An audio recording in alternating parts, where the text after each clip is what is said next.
A question that I get asked about a lot is what kind of a witch am I, or how can I tell what kind of a witch I am?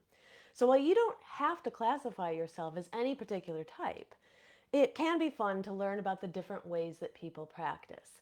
So, whether you are newer to the path and you're looking for some different options to explore, or you've been on the path for a while and you are just interested in learning about different ways that others practice, there's going to be something for everyone in today's episode. So, merry meet, I'm Aislin. This is Ask Aislin, and tonight we are exploring different types of witchcraft. So, if you are with us live, go ahead and say hi in the chat. Let us know that you're here. Also, let me know if the microphone is working. And you can leave a heart or a thumbs up somewhere in the feed. It'll just help us get it out to the feed of more people. And of course, if you are live, there is a Q&A at the end, so make sure to leave questions and comments, and we will be answering all of those at the end. And if you are not watching us live, you can always leave your questions, and I will go through the feed. I'll make sure I answer anything that I didn't answer during the live feed. All right, so welcome everybody. So we are here to talk about different types of witchcraft. And the important thing, I think, that's probably most important of all is to remember that not you do not necessarily need to label yourself anything at all. So sometimes people are very resistant to, like, I'm just a witch, I don't need a label. And the reality is you do not need a label. Okay, you're absolutely right. But if you are looking for different ways that other people are practicing, this it can be helpful to just learn about different ideas that you might then be able to add to your own practice. And if you are new, especially, this can give you a jumping off point of where to explore. Because if one or more of these types resonate with you tonight, then it'll give you a place to look for further information. And then sometimes that can make it feel better than just swimming in this whole sea of a wide variety of information, which can be very overwhelming. The internet has provided us with so much information, but in some ways, sometimes it can be too much for people. All right, so let us dive in. But just remember that you don't necessarily have to label yourself anything at all.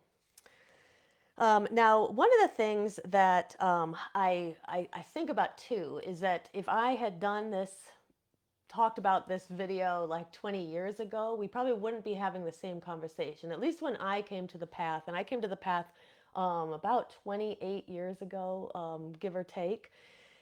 There wasn't a lot of talk about different types of witchcraft. It was just you were a witch. So a lot of times there would be, are you a witch? Are you Wiccan? Sometimes people would talk about, are you Dianic? Which we will talk about Dianic tonight. People might ask you what tradition you came from, who you studied with, but there wasn't a lot of talk about different types. At least where I was in Boston when I was kind of coming to my witchcraft path. But if you do a Google search today, what you will notice is there is so much information out there. In fact, I did a Google search before this episode. I typed in types of witchcraft, and hundreds of sites come up, including different titles like 19 types of witchcraft, which witch are you? 45 types of witches, 33 different types of witches and the meaning of each, top 20 different types of witches revealed. And so you can see as we go through that there are many different numbers. There is no specific set number of types of witches.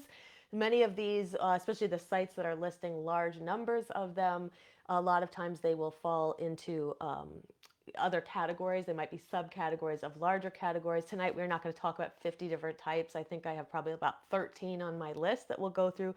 These seem to be the 13 most commonly talked about ones. But I do think that why the question is on a lot of people's minds sometimes is because we are living in an age when people enjoy learning about themselves. There's a lot of quizzes that will ask you, what kind of a caffeinated beverage are you? What kind of an animal are you? What kind of a insert any airplane are you, right? And so people want to kind of know things about themselves. And so I think that's where a lot of this comes from. But let us begin with Dianic witches. So I wanted to start here because Dianic witchcraft is one of the paths that I began to dabble in and study in the very, very beginning. It's never a path that I landed firmly in, but one I definitely studied with probably because many of my teachers were feminist. I was going to a feminist grad program at the time, so it's kind of natural to go this direction. So let's just talk a bit about what is Dianic witchcraft. So Dianic witches exclusively worship a goddess. So there isn't a place in the practice generally for the god to find his space. Um, it is an extent in many ways. It extends out of kind of feminist movements of the 60s, 70s, 80s, into the 90s, and it essentially provides a space where women can go to heal from perceived issues of the patriarchy. So Dianic witches tend to believe that every goddess is an aspect of the goddess. So we would be able to define many of them as soft polytheists, and we can talk a little bit more about that later. What is soft polytheism versus hard polytheism? But they tend to believe that all goddesses are kind of manifestations of this one great goddess who is mother to all, who is the creator of the universe and the world, in our worlds within worlds, right? And so much of their work may be doing healing around the wounds that are perpetrated by the patriarchy. The focus tends to come from a feminist standpoint, as I mentioned, and there's a great celebration of the female body. Many rituals have a therapeutic content, which gives women a space to heal from trauma that they have experienced, often at the hands of men or at the hands of a system, right, that creates power over in many different ways. The rituals may also help to raise awareness against violence against or for violence against women. Now, some Dianic covens are women born only, while some will also include transgender women. But one thing that most Dianic covens tend to agree on is most do not include those who consider themselves men.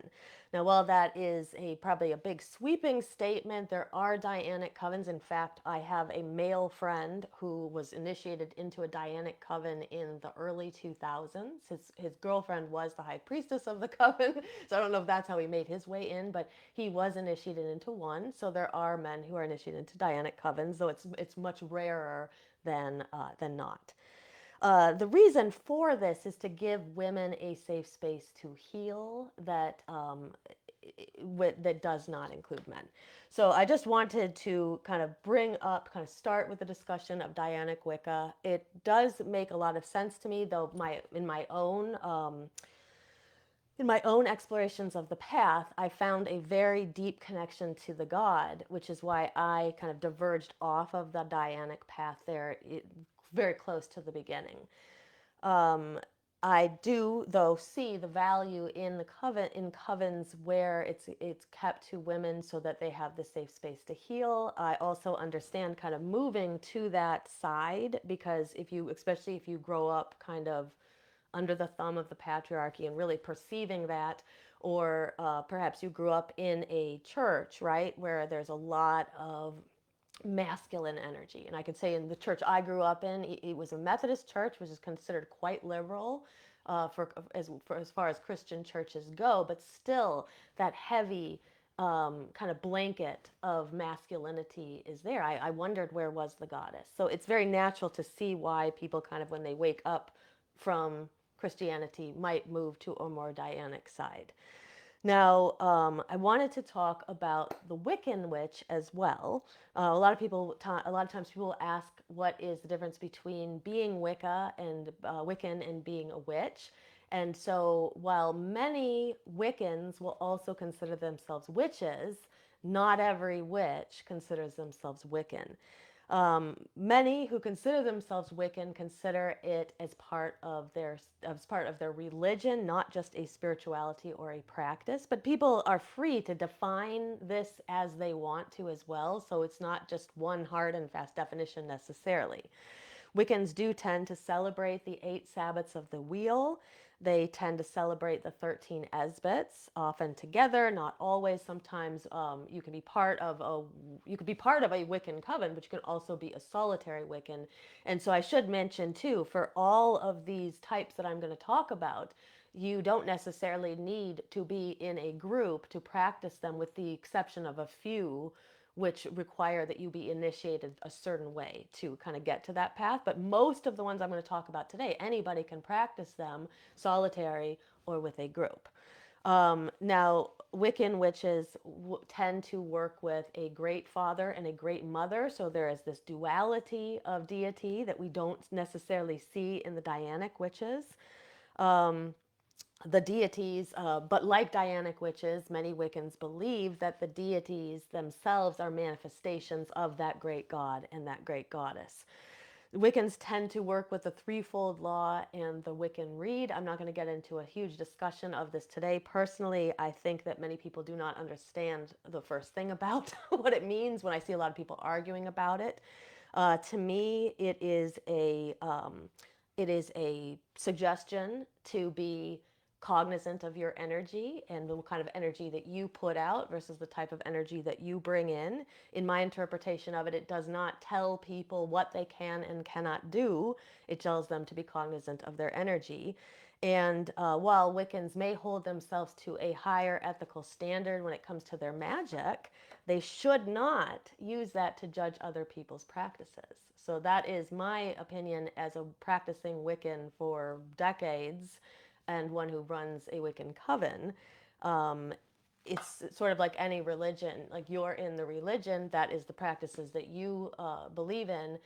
Other people's beliefs are really not of your concern. You focus on yourself. Again, that all comes back to focus on ourselves, be less worried about other people, right?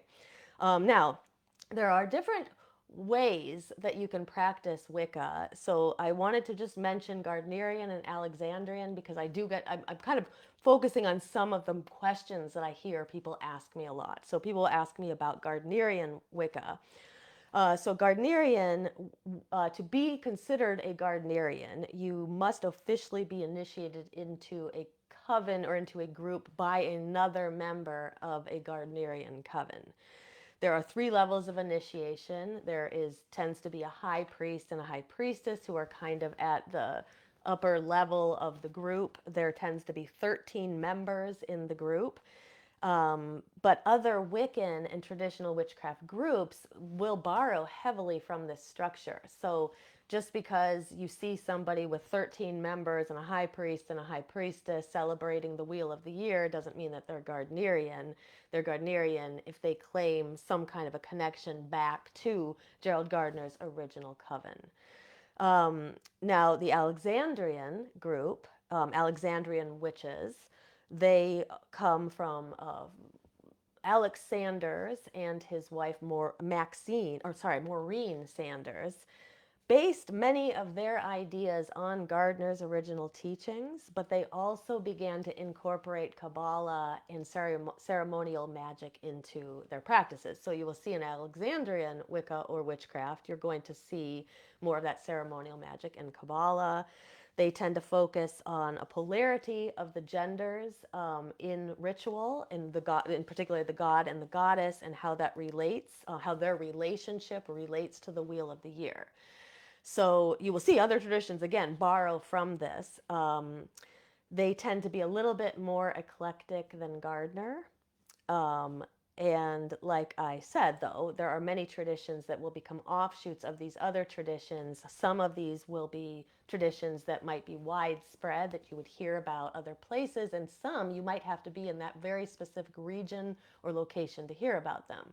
So up until just a few, literally 1 year ago, our particular tradition, the midnight tradition of Wicca, would not have been known to anybody who wasn't in Los Angeles.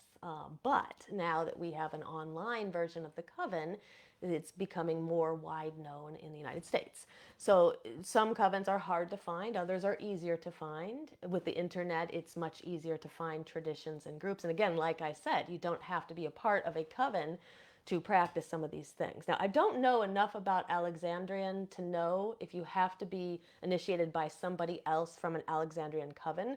So if anybody knows the answer to that, put it in the chat. We'd love to hear the answer to that. But I know at least with Gardner's coven or Gardnerian witchcraft, you have to be uh, at least initiated from someone who was initiated from a Gardnerian coven. Okay, so that is our talk about Wicca. Now, I want to also talk about Druidism. And as we go through, too, feel free to put things in the chat um, about what you consider yourself. Do you kind of resonate with any of these groups? And I'm just going to stop to pause and look at the chat and say hi to those joining us. I see Kurt is here, and Andrea, and Stephanie, and Chelsea. Merry meet everybody. And Cindy's here, and Tracy. Glitter's here, and Sonia. Merry meet everybody. Glitter said that men were all that mattered when she was younger, growing up Southern Baptist. Yeah, so you could see why people kind of find their way to some kind of witchcraft practice, and you could see why people would find their way to Dianic due to such heavy patriarchal issues in different churches. Cindy said that her dad was Pentecostal, and she definitely grew up under his thumb. Okay, Chelsea grew up Mormon, very patriarchal, and I see a few others joining us. Stephanie said her parents were not religious, but her gram was Jehovah's Witness, and then she became a non-denominational Christian later in life. Now she doesn't have a religion per se. Yeah, so sometimes people choose to, when they kind of break free of that, they choose not to identify with religion. They prefer to call it a spirituality or a practice. Stephanie said very confusing when growing up. Yeah, totally. Okay, and Melinda is also here. Now, Kurt said you do. He said you do read Maxine Sanders' book on Alexandrian. Yeah, so there is a book that Maxine Sanders wrote on the Alexandrian tradition. So if people wanted to learn more about it, they could read that book, definitely. And Glitter said you must be initiated by a priest or priestess for Alexandrian. So not all traditions would you need to be, but in some you do. Yeah.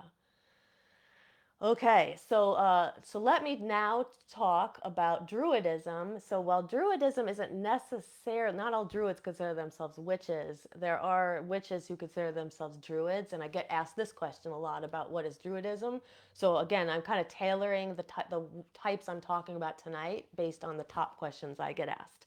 So while Druids are not technically witches, some who practice witchcraft do consider themselves Druids. So there is a lot of crossover. And what I know just from being in the pagan community in LA, there is a lot of kind of crossover, people being parts of a couple of different groups, or maybe you're part of one group and then you go to the ADF rituals, which is Druidism occasionally. So there could be a lot of crossover here.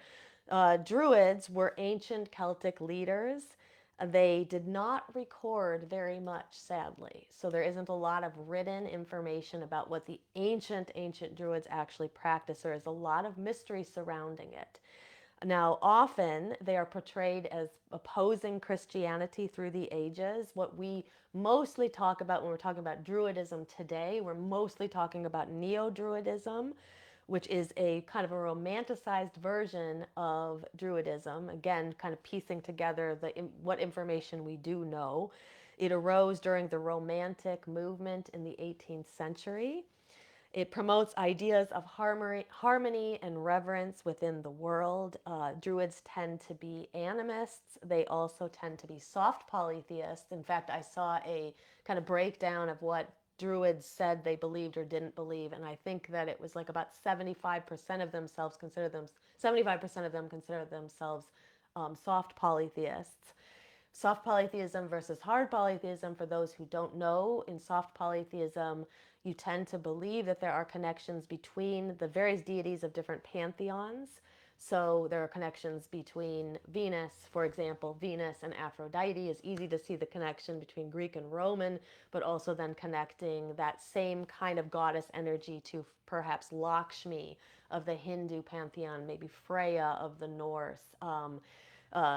different earth-based mothers like Pachamama connected to Ceres and to Demeter. So soft poly, while the deities themselves are individual deities, they are manifestations of a similar energy that manifests itself in different cultures because people understand the energy different depending on where they grew up and where they're from. Now, hard polytheist, instead of looking at it like that as different kind of manifestations of energy, they tend to believe that each deity is it's a very separate, different deity, just like different people. So, so I would say probably the majority of pagans that I know are soft polytheists, and looking at those numbers of druids, they considered themselves soft polytheists as well in a larger number. Now, Druids also work with something called Awen, Awen. It kind of translates to spirit in a lot of ways. It's energy, it's breath, it's movement. It comes from the Welsh Cornish words that mean inspiration. There is a deep connection and reverence to the ancestors in Druidism, and traditionally they celebrate the 8 Sabbats of the Wheel. So you'll see again, like lots of overlap between practices. And so what's interesting is here in LA, just within a few mile radius on solstice, or not on solstice, on equinox, but its most recent equinox, there was the ADF Druid group was doing a ritual at one place, and my coven was doing our version of an Ostara or spring equinox ritual at another place. And so you have these options of different types of rituals that you can go to. But you wouldn't necessarily have to be Druid to go to the ADF ritual, and you wouldn't necessarily have to be Wiccan to come to ours, right? You could kind of go and just witness other people's ways that they practice, which is kind of why I wanted to do this episode tonight anyway, just to talk to you about different ways that people practice. So if you are interested in diving deeper into Druidism, I would recommend checking out the ADF Druid Foundation, or Fellowship rather, ADF Druid Fellowship, and you will learn more information about the group, and you will probably also be able to find if people are practicing and doing public rituals near you. I definitely recommend checking it out. Whatever you consider yourselves, I recommend checking out different people doing different public rituals. I love doing that. I love seeing how other groups practice. And then also a great writer on Druidism is Christopher Hughes. He's written many other books. He has a lot of books on death and dying and grief, but he is a practicing high Druid priest, and he has some excellent books on Druidism as well. All right, so moving on from there, we're going to talk about the Green Witch next. And again, you can actually classify yourself as nothing here tonight. You could classify yourself as more than one thing. You could be Wiccan and a Green Witch. You could be a Druid and a Green Witch. You could be a Green Witch and a Cosmic Witch. So we will get into all of that in just a bit. So Green Witch is a very popular category. I think that, if I really think about kind of reasons people come to the path and the different reasons people cite as to why they're coming to a path of witchcraft. Many are leaving the patriarchal, masculine, toxic church, right? That's one main reason that many people come to this path. And another main reason people come to this path, and sometimes it's both, is because they feel alarmed at how disconnected the world has become from nature. And many witches kind of grew up loving nature, being immersed in nature, talking to spirits, talking to fairies and elementals, nature spirits of different kinds. And so many will come to this pathway because it is an earth-based religion or practice or spirituality, whatever you want to call it. But any of these things we're going to talk about tonight, most of them are very, very earth-based. So many witches revere nature. We understand that God and goddess and spirit and whatever you want to call it can be found here. We don't have to elevate and leave this plane and get to heaven in order to find God. We find it right here. You see it in a blooming flower. You see it in the cycles of nature. You see it in the life and death of those around you. And just every day when you wake up and you breathe deeply the breath of life, you feel it, right? You feel that connection. And so green witches tend to prefer, well, any witch could kind of feel that. Green witches tend to prefer to perform their rituals outside in nature, outdoors in natural settings, in gardens, in woods. To them, it might feel strange to do a ritual indoors, perhaps. In general, the practices are very earth centered. So they share that connection with the Druids. They focus on the interdependence of all things within nature, how one thing really can't be isolated, right? All nature as a whole is what we're aiming, the health of nature as a whole. They may refer to themselves as garden witches. So this is where, like, when you start to see people say there's 50 different kinds of witches or there's 75 different kinds of witches, sometimes they're going to fall, they're subcategories of larger categories. So I would consider, like, somebody says they're a garden witch or they are a nature witch, green witch. These are just kind of synonymous kind of ways to say it. They tend to put special focus on working with the elements. So while any witch can work with the elements, nature witches probably work with them to a greater degree. They may also be environmental activists. So people may come to that path because they really care a lot about the world and they're very worried and upset about the things that are happening to it. They may come through the path of reading Starhawk. So especially a book of hers like oh gosh, why am I forgetting the name of it? It's on the bookshelf back there. Oh no, it's not. It's here. It's called The Earth Path. It was one of her more recent books, probably within the last 10 years, whereas some of hers are 30 plus years old. The Earth Path talks very deeply about how you can live in harmony with the earth, how you live in harmony with the elements around you. And so green witches may come through that pathway, having read a lot of Starhawk when they were kind of beginning. They may use sustainable practices, really caring about the materials that they're using in their spells and their rituals, believing that they derive their power from nature. And in fact, the reality is that we all derive our power from the earth and from nature and from other energies around us. But green witches in particular feel that connection to the ground beneath them and really feel themselves pulling energy up from it. They may do rituals and spells that are in season.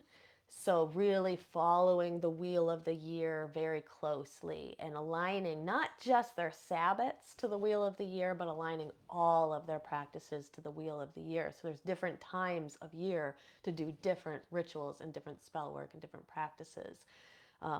So, very interesting to see what people consider themselves. I don't necessarily consider myself much of anything other than I am Wiccan. I consider myself an eclectic witch. We'll talk about that a little bit later. But I am connected to the earth. I spend a lot of time, hiking. I do find that being in the mountains is a church in its own space, right? And so while I wouldn't consider myself a green witch, I have a lot of connection to nature and yeah. So anyway, you don't have to call yourself anything in particular, even if you feel connected to these things. Okay, so the next thing I wanted to talk about is the Hedge Witch. So the Hedge Witch is the name probably is an ode back to outcasts of villages. So the boundaries of villages. And this is coming from, I would say, like, but correct me if I'm wrong, if anybody knows more about it, but I would say like Western Europe, maybe into Eastern Europe too, but there were boundaries of the villages were made of hedges.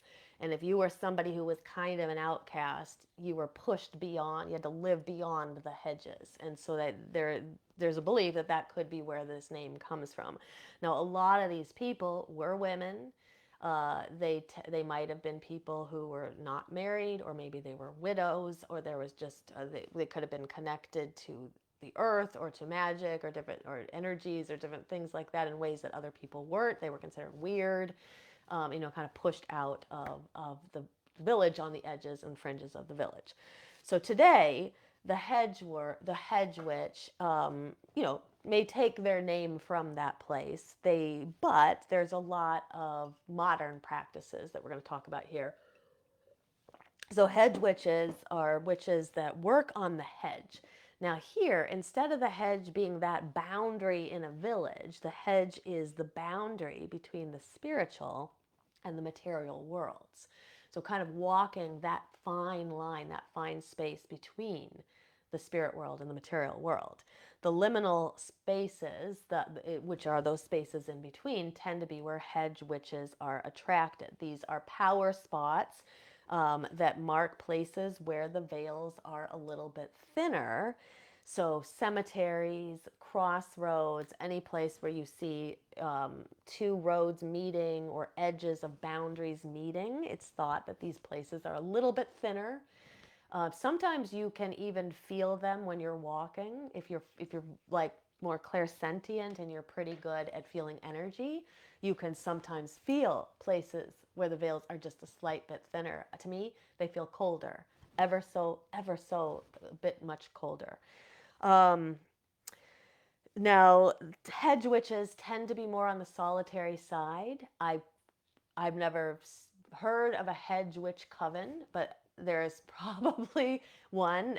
Really anything you can think of, there's probably somebody who's thought of it first, and there probably is a group that exists somewhere. But hedge witches do tend to be a little bit more solitary. Their magic is centered around the hearth and the home. They tend to see magic in all practices. So the idea that, just stirring your cup of tea, we're going to see some similarities between this and kitchen witchery in just a moment too, but anything that a person does, sweeping the floor, watering the plants, like anything that cooking your meal, anything you do could be considered some kind of a magical act. The home itself is seen as sacred space, so it is like the temple of a hedge witch. And usually a hedge witch practices herbalism as well. So you're going to see that crossover between perhaps green witches who would also practice herbalism and kitchen witches who also would usually practice herbalism. Hedge witches may have jars and jars and jars of different herbs and will know how to use most of them. Or maybe not. Maybe they just collect them because they love herbs and haven't learned how to use all of them quite yet. Oftentimes, these are herbs that were harvested by themselves. So there is always this kind of like romantic notion of living in a cottage in the middle of the woods, right? Kind of off the grid, and wild harvesting all that you need.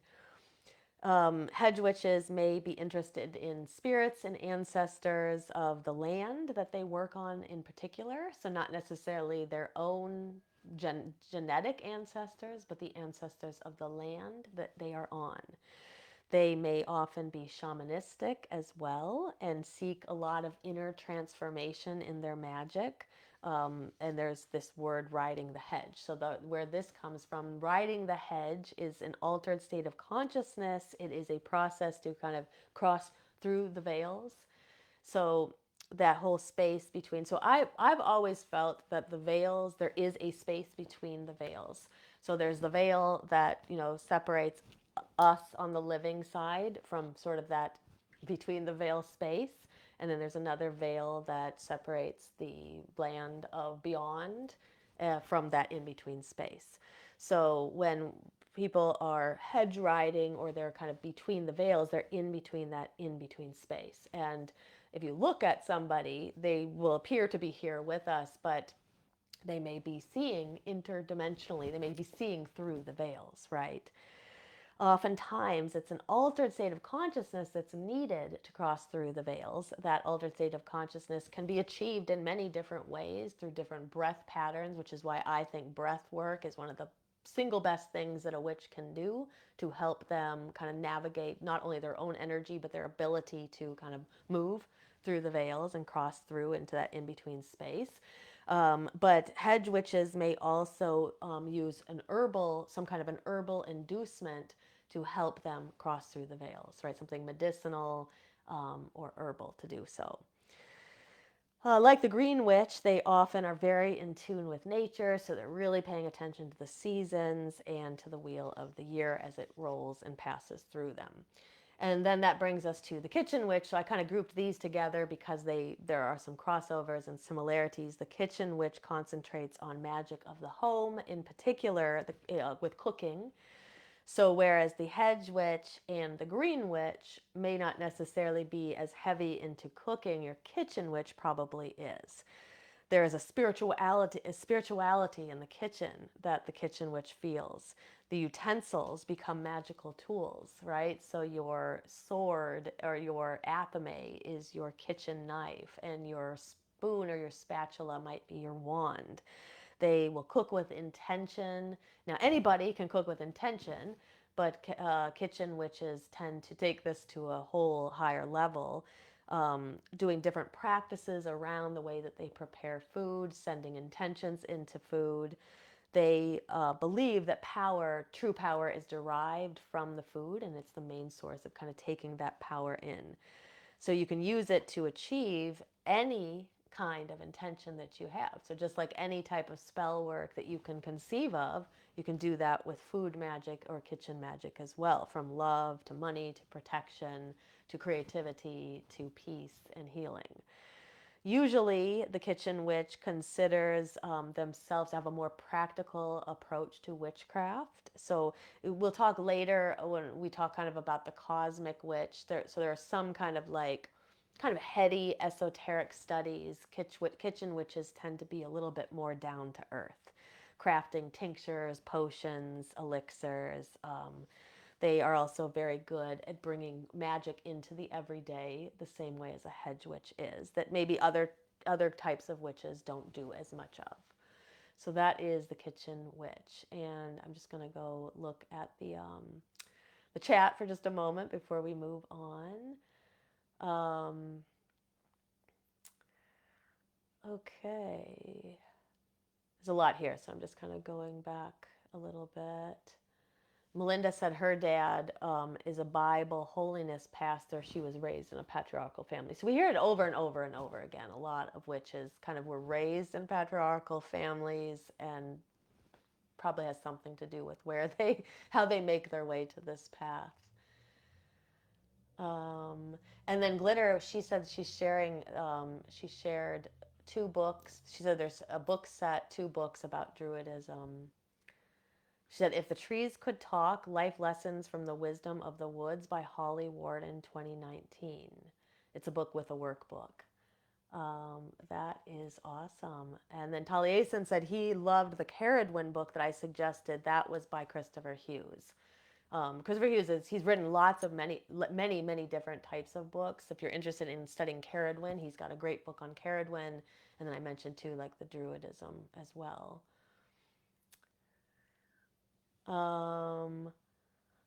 Okay.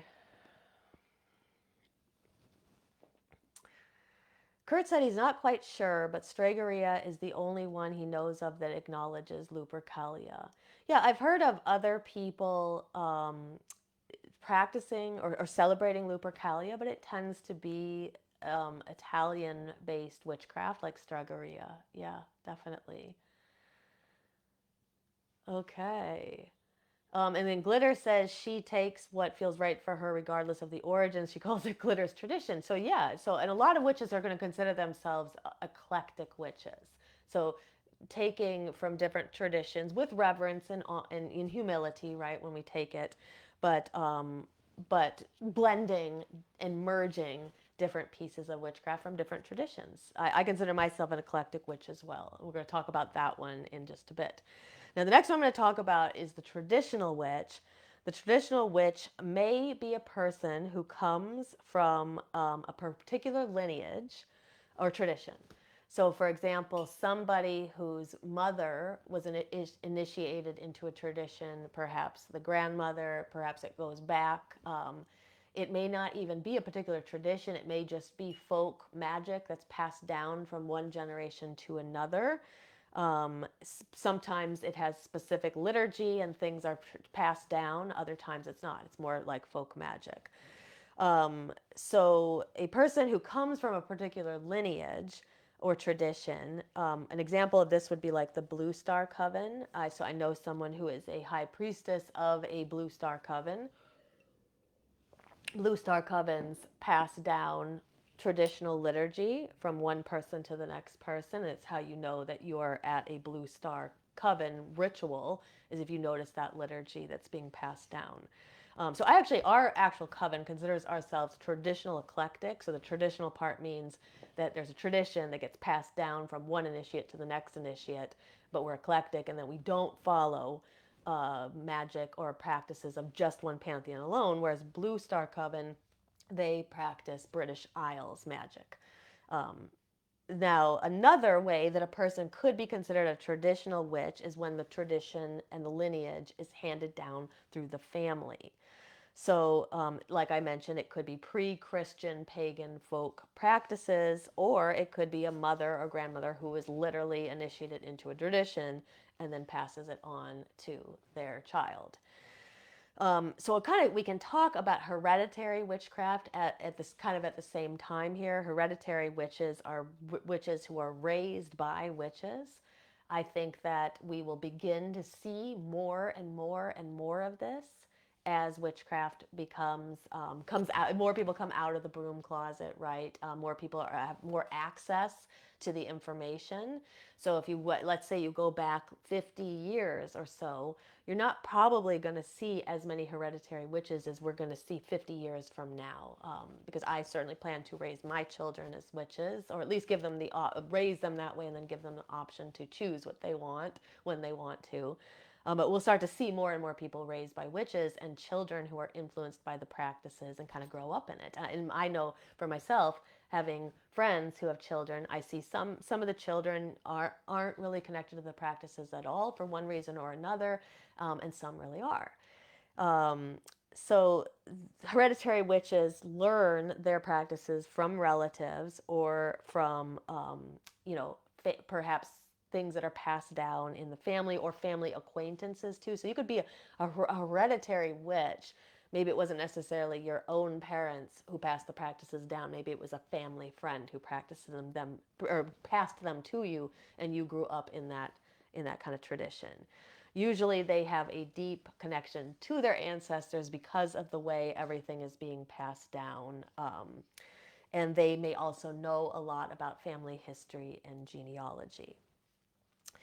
Now, I think it's also important for us to mention the secular witch, because this is a question that I get asked about as well. Does a person need to work with deities in order for them to be a witch? And the answer is absolutely not. Like, many people don't even consider it a religious practice, they consider it more of a spiritual practice or spirituality. You do not need to bring the spiritual or the religious into any of it in order to be a witch.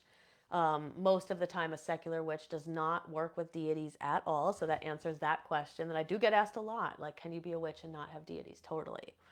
Magic is not seen as much as a tool of spiritual enlightenment, but more as a tool of manifestation. So it really kind of depends on the type of magic you practice. So I see value in both. I would say that probably in my own practice and in sort of what I teach other people, it's probably heavier on the kind of spiritual transformation side. That's just because of me and what I find important, and kind of the teachers that I've studied with, and then those who choose to study with me tend to get more of that, right? But I also know that there's a time for practical magic and manifestation and healing magic, like literally like physical healing or protection and safety, right? So we kind of balance ourselves out by doing both kinds. But your secular witch tends to be more on that first side. Magic, or I guess the second side, I should say, magic is more about practical magic. Manifestation. Usually secular witches are solitary, but they could be part of a group as well. And that is the secular witch. Okay, then that brings me to a couple of these. Like, I'm just bringing them up. I mean, some of these I honestly, 30 years ago or close to 30 years ago when I first started practicing, hadn't really heard of these differentiations. But sometimes people consider themselves a sea witch, or a water witch, right? So a sea witch is going to be more connected to the ocean or bodies of water. The water witch is just is connected to water in general. They find it's not just Ursula, so she's not the only sea witch out there, right? Sea witches work with the energy of ocean or water in their practice. They may use seashells and sand in their rituals, or water, a lot of water in their rituals. They may perform at oceans perform the rituals at oceans or at bodies of water. I think that because of the connection to water, sea witches tend to have a kind of fluid, intuitive style to their magic. So it's not going to look as traditional as and structured, perhaps, as some other forms of witchcraft. It can be sort of going with the flow, see where the ritual, where it leads, what happens next. I also think that because of that deep connection to water, your sea witch or water witch is also very connected to their sacral chakra, which is the chakra and the energy center that is connected to the water element. They may also work a lot with emotions and the subconscious mind because, again, those are areas that are connected to water. Maybe working with dream states and dream working, maybe lucid dreaming, different things like that. Things that are all kind of thinking about any of those intentions that are connected to water, and that will tend to be what a sea witch or a water witch works with.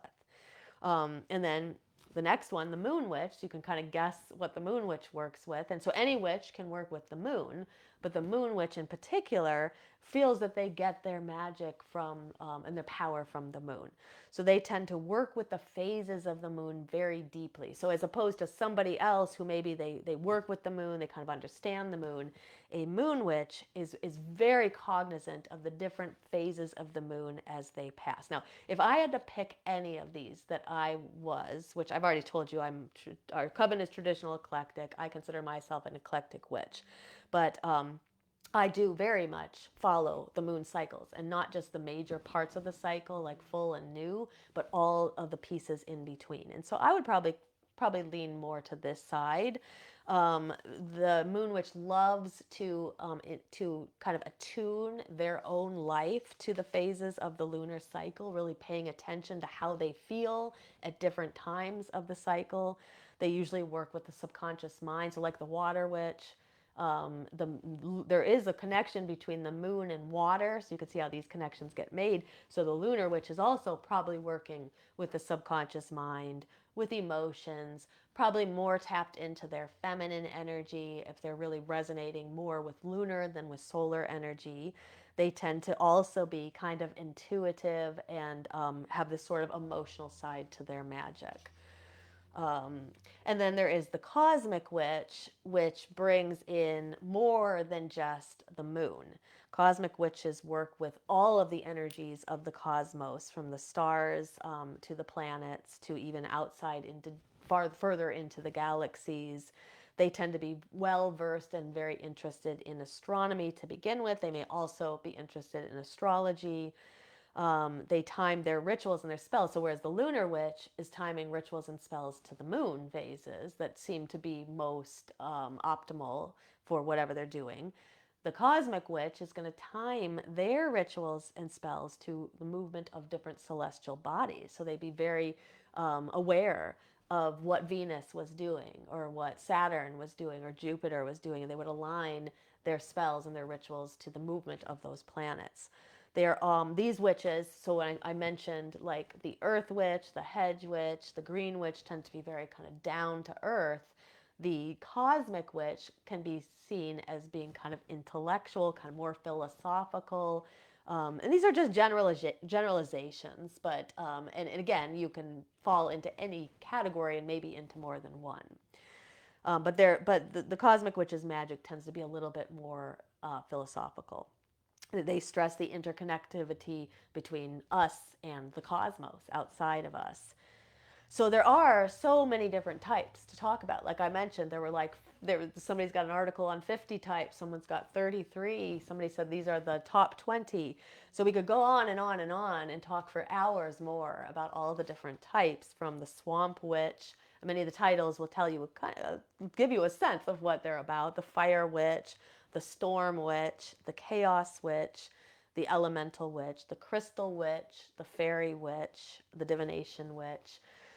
So pretty much there's going to be a label for any type of witch that you can think about, right? So that sort of brings us to the eclectic witch, who really says, screw all the labels. I'm just kind of like, I pick and choose. I do what I like. I resonate with some things and I don't resonate with others. So that's sort of where the eclectic witch is coming from. And the eclectic witch may change their practice as they go. So my practice from the very beginning, to almost 30 years ago, looks very different than my practice today. But I still, what is similar between all of it is that I'm an eclectic witch. So they tend to pull from different types of witchcraft. There might be several sources and traditions. So in the tradition that I created, the Midnight tradition, it pulls from like Western sources of traditional magic, and it also pulls from Eastern sources. That's where all like my Kundalini training comes from, and my yoga training, my meditation, and my breath work. And mantras and mudras, and all, bringing all of that in and creating my own kind of blend of Western and Eastern. The and by the way, too, the magic that I sort of practice out in the public is very similar to what I practice alone. But when it's me, it's just me doing it, right? But the eclectic witch may also emphasize the power of experimentation and uniqueness, trying things, seeing if they work. The one thing I want to stress is that just because someone's eclectic doesn't mean it's chaotic. That's a different kind of magic. Sometimes people confuse those two. Eclectic witches can be consistent in what they practice. They're just drawing from different places. They tend to be more adaptable, and there's an imaginative aspect to their magic as well. Um, okay, so after listening to all of this, so I guess the question for you is, which witch are you, or which one do you identify with? Do you identify with any of these? Do you consider yourself? Do you label yourself anything?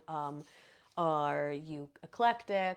Are you several of these different things? Would you like to explore any of these? So that is the next sort of thing to contemplate. If you are, well, I guess I should say the first thing is that the most important thing to do is to explore your own passions and interests. So if you are somebody who's newer to the path, and I get asked this question a lot, how do I find the path? Uh, there's too much out there. So it's just, and the question gets asked in different ways all the time. It's just, there's too much information out there, and it can be very overwhelming, and it's hard to know what's real and what's not real. So my best advice for people is to find somebody that you trust. So whether it's an author that you trust, or it's somebody online that you trust, kind of find that person, or a person or two or three, but it's usually better not to have 25 teachers. So I think one of the things, and I only bring this back to my own kind of study, is like, if you try to study too much, you're going to get overwhelmed, right? So you want to kind of pull yourself back, figure out what drew you to the craft in the first place. Is there any types of witchcraft I talked about tonight that resonates? Start exploring. What does a sea witch do? What does a traditional witch do? What does a hedge witch do? Start exploring that, and that can give you a pathway that will unfold before you as you move down it. And you may go down halfway down, and you're like, I don't like this, and come back the other way and choose a different path. But I think that this can be a way that can help people who are feeling overwhelmed and trying to do everything. You cannot learn everything all at once, especially if you are somebody who's coming later to the path, like you didn't start in your teens or early 20s. Maybe you waited until you didn't find it till 30s, 40s, 50s, even 60s. You don't have to feel like you got to catch up with everybody and learn it all right now. You got to slow down, pick a path, and start to just find out what's on that path, right? And let it emerge and let it unfold as you go.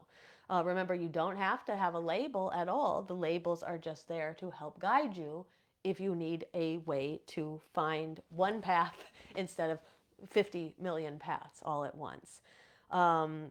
So start there. What drew you to the craft first? And begin to explore there. If you are somebody who's been on the path for a long time, again, you don't need a label at all, but hopefully this discussion tonight helped you open you up to a few things that you didn't already know about, and maybe gives you some places to explore something new as well. Okay, so I am going to shift now into the Q&A because I do have a couple of questions, and then I will tell you what is coming up. And if you're with us live, of course, you can leave questions in the chat as well. And okay, so there's a lot in the chat here. So I'm just going to kind of go to the chat, and then I have two questions that were left for me, and I'll start with those. And anybody in the chat can also ask questions. So remember, the questions can be about anything. It can be about what we talked about tonight, types of witchcraft, but it can also be about anything about witchcraft, shadow work, energy work, anything you want at all. And if you are watching on replay, put questions in too. I go back and I will answer anything I don't do in the live. So Talia said, oh, actually, going back, I'm trying to see where I left off. Okay, so Tracy said she's always been able to know how something would taste by adding different herbs.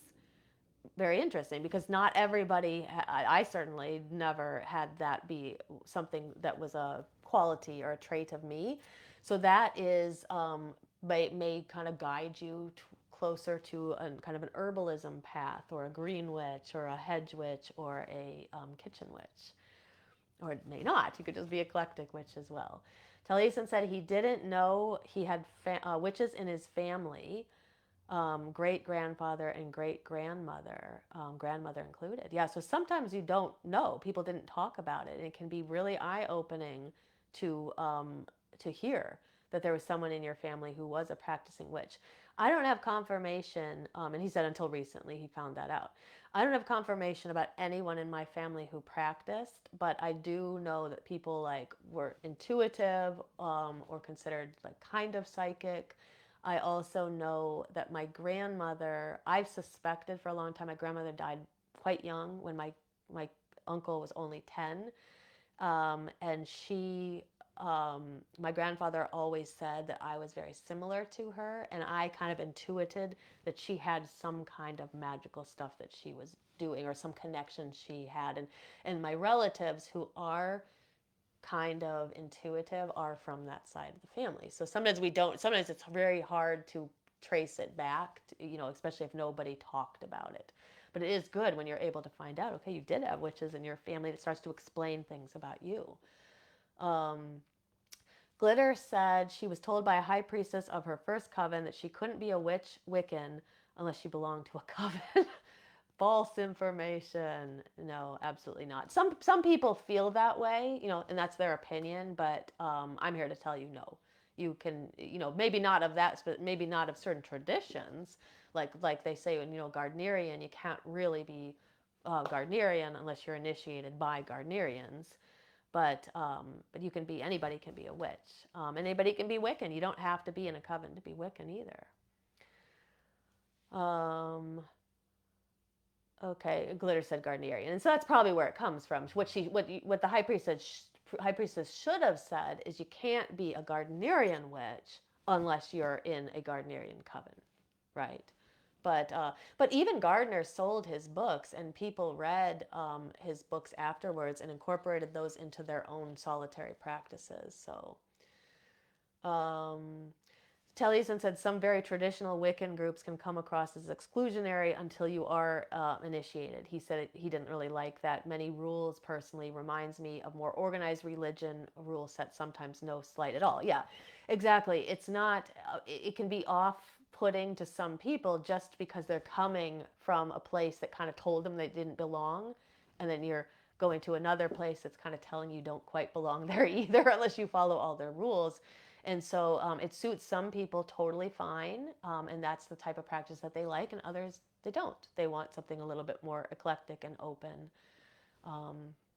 Stephanie says she's definitely eclectic. Okay. Andrea considers herself eclectic. Taliesin says eclectic green witch is the closest. Yeah. Glitter said hers didn't recognize her marriage because they weren't hand fasted. Yeah, so everybody's going to have, there's just different ways that people practice. Stephanie says she feels drawn to many of them, especially Hedge Witch and Green Witch. She says she would say she was eclectic. Glitter is happy she got herself out of there quickly. Yeah. And Glitter says she misses Witchvox. I miss Witchvox at least once a week. So for those who don't know what Witchvox is or was, it was this fantastic network that you could put in your zip code, and it would tell you if groups were in the open and had listed themselves on Witchvox. You could find groups you could find covens, you could find just groups of people practicing, you could find other solitaries, you could find classes, you could find teachers. Incredible place. It's how our coven in person would find, it found people for years that way. And sadly, Witchvox is no longer here. Okay, so I got two questions I'm going to answer here, but if anybody else has any more, put them in the chat. So the first question is from Kurt. He said, "How do we know our bodies are mortal and die?" And they said, "What about this? What about the soul is immortal?" Okay, so I think to answer the first question, it's pretty easy to see. So if I'm missing any part of the question, just let me know, because I'm just going to answer it how I read the question. So I think that we know that the body is mortal and dies because we watch it die, right? We watch bodies decay around us, so it's very clear that something leaves the body, right?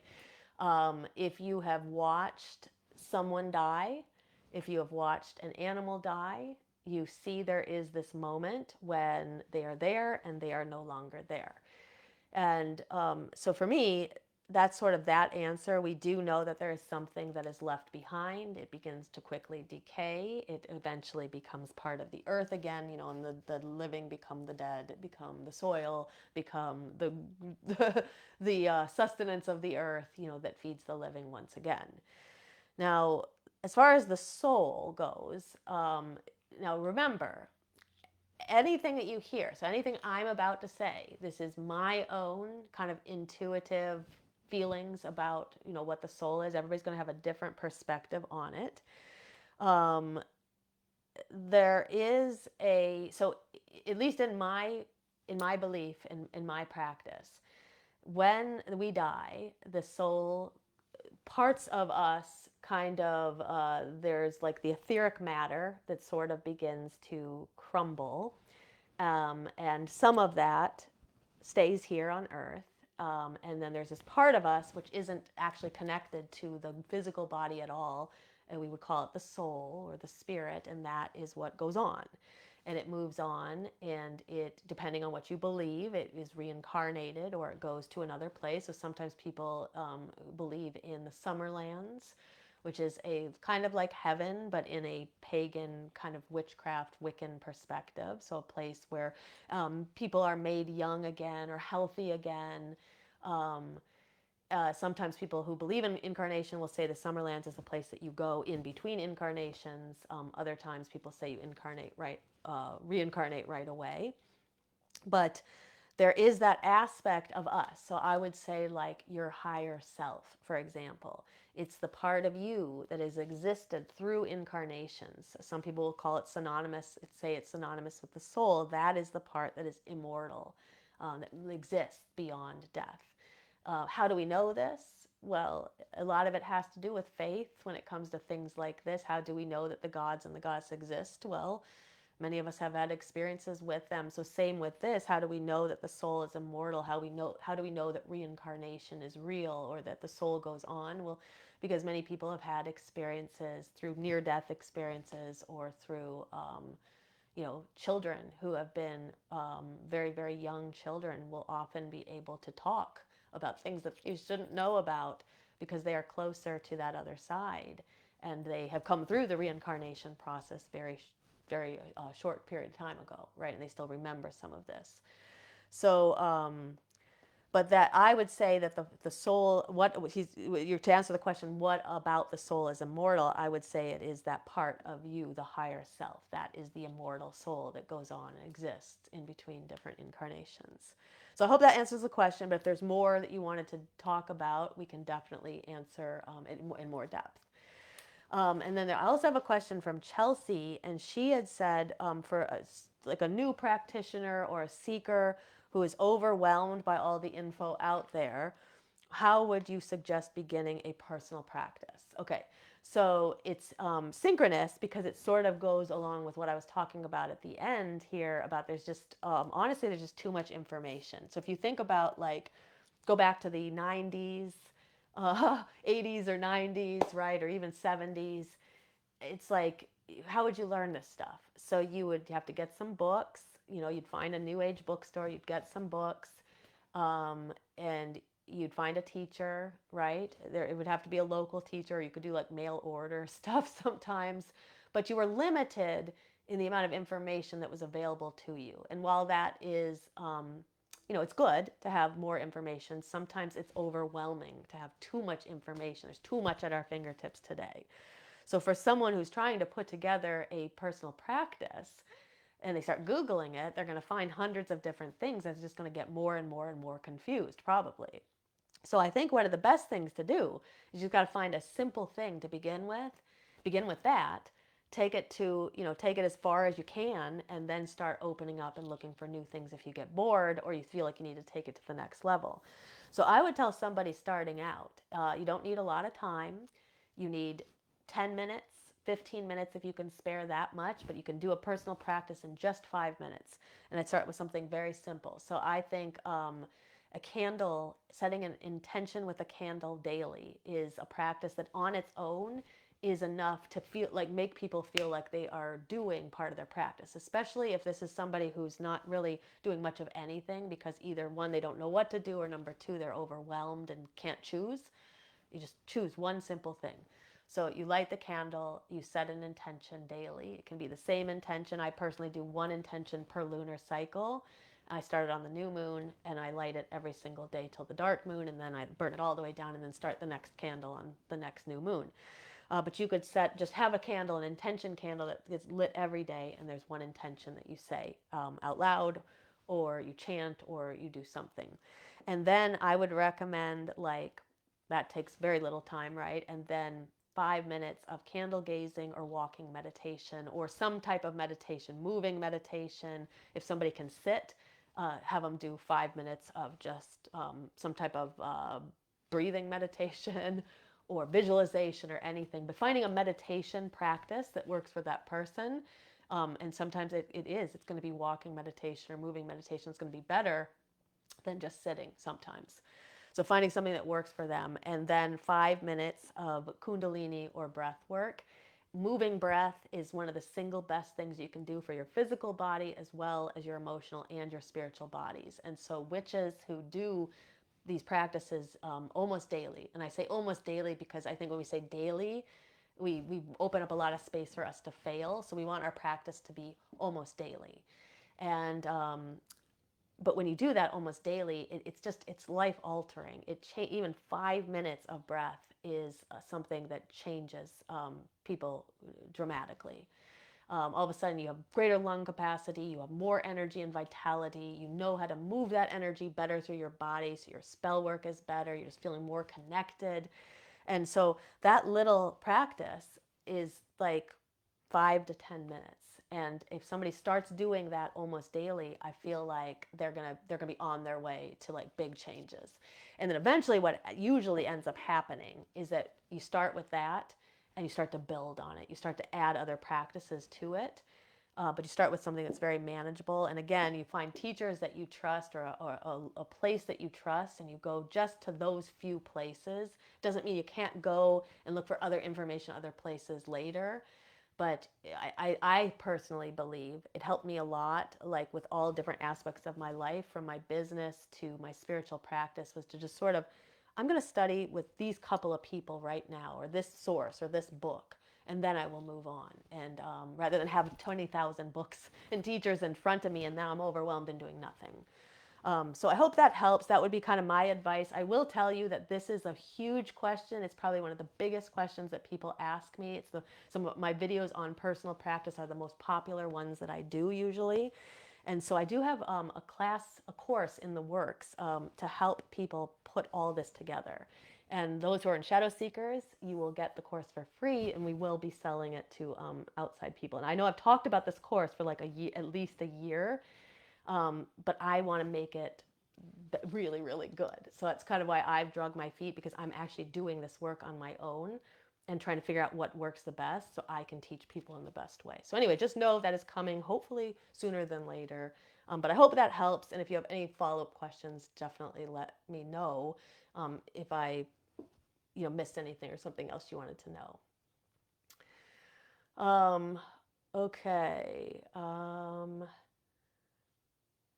Just going to look at the chat before we go here. Okay, Taliesin said, is the element of spirit the same as the source, or is it more of a unifying energy in the universe? It kind of depends on who you talk to. I think that like the element of spirit, which is the one that's connected to the other four elements, fire, water, air, and earth, is a variation, but it's different than source. So I think of like source as the source energy of everything that manifests into God and goddess, because remember I come from traditional Wiccan background where we look at both God and goddess, and then that manifests down into the deities. And then eventually there's also energy that manifests into the different elements, first into spirit element and then into the other elements below it. But I personally don't think that the element of spirit and the source is the same thing, but all things come from source. So technically, it sort of depends on your perspective. So if you think all things are the same thing, then element of spirit and source are the same thing. But I think there are slight differentiations. And I also think as witches, we can be okay with like slight contradictions too sometimes. Or seeing things from two perspectives and having both perspectives be true. Okay.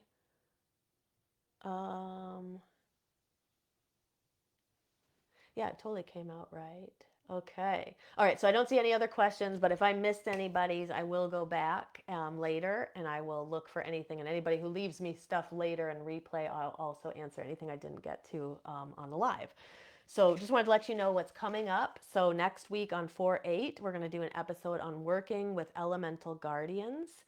And then on 4/15, we'll have an episode on working with the root chakra.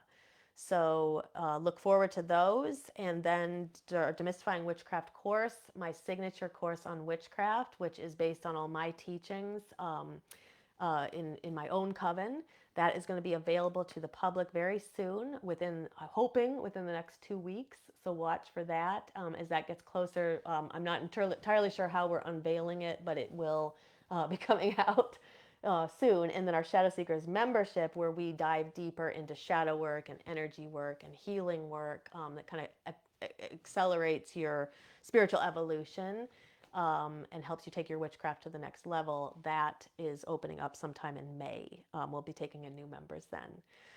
All right, so leave a heart or a thumbs up if you like what you hear. That just helps us get this out into the feed of more people. If you're watching back on our Body Mind Witchcraft YouTube channel later, make sure that you subscribe to the channel, and that way you won't miss any future episodes. We are very close. I think about 9 people away from being at 1,000 subscribers, which opens up our doors to be able to get the channel monetized. So if you haven't subscribed to the channel, make sure to do it, and you'll help us get to 1,000. I'm also going to drop a link here in the chat. It will be in the description of the video on YouTube. If you're watching back on YouTube, this is a link to the Witch's Guide to Shadow Work. So if you are not already on our mailing list, you can sign up here. We will send out a broadcast every week that has a copy of this video, my weekly video, plus little tips on witchcraft and different information. And you also will get a free copy of the Witch's Guide to Shadow Work. Okay, so hope you have a great Tuesday night. And as always, I love spending this time with you, and I will see you next week. All right, until next time, blessed be.